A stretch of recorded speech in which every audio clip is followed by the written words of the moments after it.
In 1906, the Lansing family home was built, and this is where Ray Kinsella has this crazy idea that, you know what, let me get rid of all my corn, my primary crop, to build a baseball field. This is the porch where his wife, of course, Annie and Karen, his daughter, sit there, relax, watch the field, watch the baseball. Pretty special view, I might say myself, when you can see the Field of Dreams here. Let's go inside.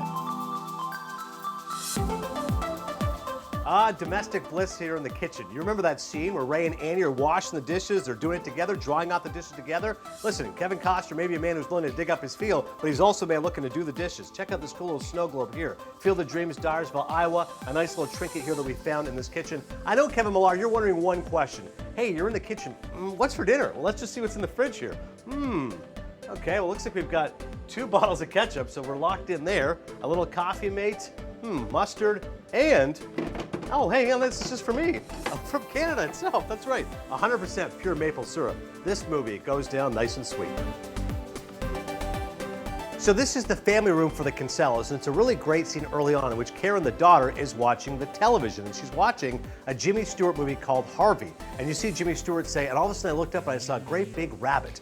And then Kevin Costner turns up the TV and says, don't watch this stuff, it's nonsense. Meantime, this is a guy who is literally digging up his entire farm so he can build a baseball field. But why is it interesting that's Jimmy Stewart? Because Field of Dreams is often referred to as a modern day It's a Wonderful Life. That film starred Jimmy Stewart, directed by Frank Capra, so it's interesting that the director, Phil Alden Robinson, doesn't make the connection too obvious. Annie is not watching a scene from It's a Wonderful Life, but it's still a Jimmy Stewart movie, and the Jimmy Stewart magic permeates this film called Field of Dreams.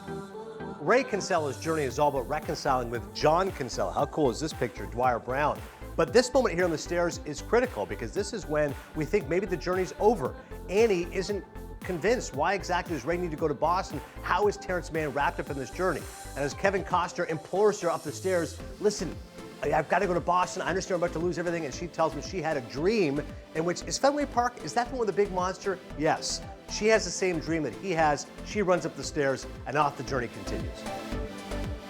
Last but not least, this is the moment where Ray Kinsella realizes he's not a crazy person. As Annie says, look behind you. There's somebody out there in the field.